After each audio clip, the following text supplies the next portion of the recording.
Welcome back, Camden Catholic. It was great meeting you guys today, and this is going to be y'all's first flip, first of many. And anyway, so the main thing that we're going to be coming together to talk about today is kind of just like the foundations of history. What's the point? Why we study it? When did it start? Because it did have a start and stop. And some of you are like, well, it started. No, all right, it did have a beginning. Okay, so. And then kind of like the two major time periods of history and what the big change was. But let's go ahead and get started. All right, so anyway, now, there we go. So what's the point? What is history? Why do we study it? Now, history, of course, is the study of past events, right? Notice I put the study, okay? Study, as in not memorization, not regurgitation, not just knowing just for the sake of knowing. It's the study. Why did it happen? What's the cause? What's the effect? What's the change over time? Things like that, right? But the point and the reasons why we study it are threefold, okay? We study it to better understand peoples and societies. We study change and why the current day society exists the way that it does, right? And then also just to be a more informed citizen, all right? Both nationally and globally. By not studying history, you are locking yourself down into a centristic idea about the ideas of the fact that you think your society is better than everybody else's, and there's no one else really matters. And it's kind of gotten us into trouble as like time has gone on, right? So, well, let's keep going. Now, studying the past in general. Recorded history began about 5,000 years ago with the invention of written records, all right? Now, we'll talk about the society that did that first tomorrow, all right? But written records started about 5,000 years ago. Now, the time before those written records was called prehistory, all right? Now, we call it prehistory simply because we're not positive if any part of it that we really know for sure is accurate, all right? So, and what I mean by it being accurate is we just don't know for sure whether things happened the way that people said that they did, right? Because before written records, oral history was used. Oral history, of course, was stories or paintings or cave drawings or art. Like, remember the game Telephone when you were little? Telephone? Telephone was that game where you would whisper one thing into one person's ear and then they would say it in somebody else's ear. And by the time like it got all the way around, you might have said mint bubble gum first, but then it came out like purple monkey dishwasher, right? So anyway, now, oral history is not accurate because things can very, very easily be changed as time goes on, right? There's no concrete permanence to it, all right? So, but anyway, let's talk really quickly about early man, all right? The earliest form of modern-day man that we know of is believed to originate from Africa, all right? We actually believe that in the story, when you're discussing, like, religion and theology, everybody says Adam and Eve, right? Well, we don't necessarily know for sure that Adam was, existed, but we do know that there was an Eve, right? Her name was mitochondrial Eve,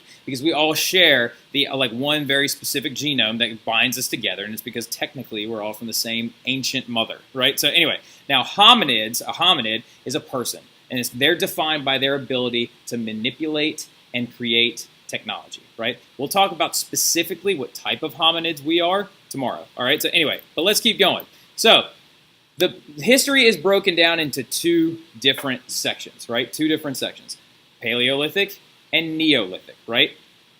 Now, Paleolithic people was from about 2 million BC, 2 million years before Christ, to about 10,000 years before Christ, right? So Paleolithic, breaking that word down, means Old Stone Age, right? So Paleolithic, paleo meaning old, lithic meaning, lithic meaning Stone Age, right? So Paleolithic people were nomads, and of course a nomad is a person that travels from place to place to find food, okay? So anyway, this is rudimentary stuff that you probably heard of before, but you probably haven't heard that name Paleolithic before, right? So, if Paleolithic people are defined by nomadic tendencies of traveling around to find food, what do you think the thing that's going to separate Paleolithic and Neolithic people is?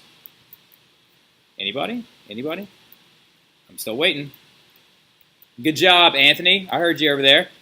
Paleolithic people were defined not by their ability to do one thing that made Neolithic people, which was farming. But we'll get to that in a second, okay? So, early humans of the Paleolithic, they made tools out of stone, bone, and wood. They also created fire for cooking, made clothes from animal skin. They are considered like modern man, all right? They're considered much more towards modern man. And Paleolithic people also practiced primitive religions. Now, notice I underlined that section. That means it's important. Go ahead and start it. We know that religion began in the Paleolithic defined by the fact that they, buried their dead with great care, all right? Now, because if you bury your dead with great care, that means that you want that body to survive. You want it to actually endure, right? So anyway, that's very important, though. Make sure you go ahead and jot that down. So they buried their dead with great care. That's how we know that they began to practice religion. And like I said, these are primitive people. Paleolithic people are the ones that you think, like caveman, when you think that, That's who you're thinking of. However, caveman is a very generic term because you had Australopithecus, Homo habilis, Homo erectus, the Neanderthals, the Cro-Magnons, Homo sapien, Homo sapien adultu, and then we're Homo sapien sapiens. But again, we'll talk about that tomorrow. Now, anyway, now there's a massive turning point, though, that's going to change everything, right? And like we said earlier, it was the invention of farming, right? Prehistory and Paleolithic era ended when the Neolithic period started, and the new Stone Age, was defined by the ability to do what? Farm, right? Farming eliminated the need for hunting and gathering, and people could now remain in one place throughout the year, right? So farming also causes this thing called consolidation, the idea of coming together seeking a common goal, right?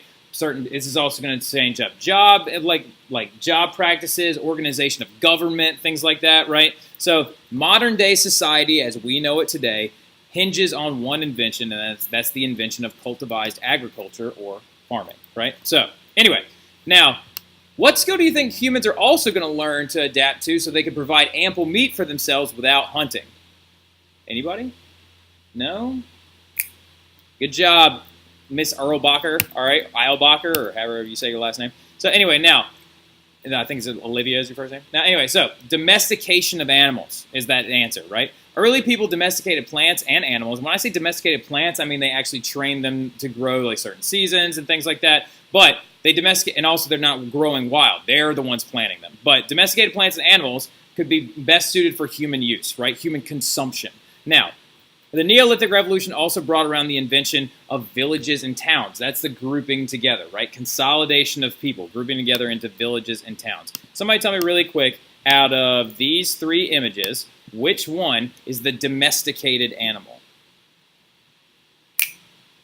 Very nice job, Lucas Dunn. All right, so anyway, good job. So right here is the domesticated one, right? The cow, the cattle, the bovine, what you think of as meat, right? This is a wild animal, so they're not domesticated. And that's the Easter bunny, so he's make-believe. All right, anyway, so really quickly, though, beginnings of civilizations. Villages grew into what we call civilizations, right? Early civilizations were usually typically settled near a river or a major water source, all right? Now, continuing forward, though, they were always, floodwater is going to bring silt across the valleys and renewing the soil for farming, and silt became a vital thing for cultivized agriculture.